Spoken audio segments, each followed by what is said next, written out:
Hey, this is Tim with Big Green. Today we're in a greenhouse. We're going to be talking about seedlings.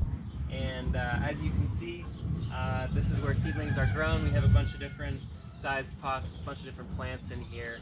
And let's start with talking about the greenhouse itself. The greenhouse is a great place to grow seedlings because it traps heat. There is no wind. The humidity levels stay higher in here.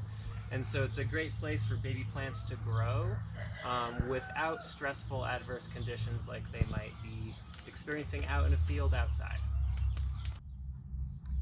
So let's take a look at a few specific examples of seedlings you might purchase or plant in your garden.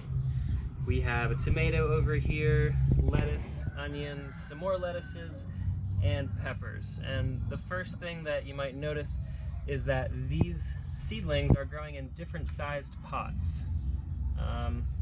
When you plant a seed in a pot, your intention is that when the seedling is planted outdoors in the garden, the roots will have filled that space. So in a way, you're trying to time the growth of the roots of the plant with the amount of time it will stay inside. So let's take a look. You can see right here that in this lettuce plant, the roots have filled all of this soil, and this is probably an ideal time to plant it outside.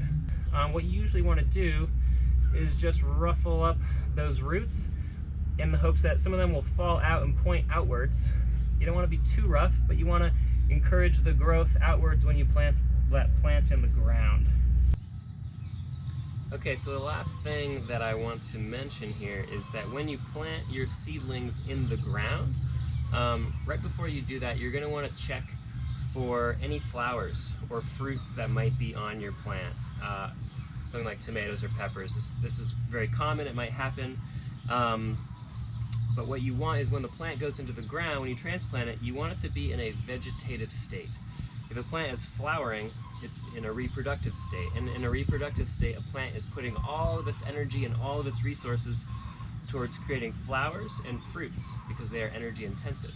But when you transplant your plant in the ground, you want these roots, you want the plant putting its energy into its roots and leaves for continued growth. And this will give you longer harvests over time down the road. So go ahead and just find these flowers and just pinch them off.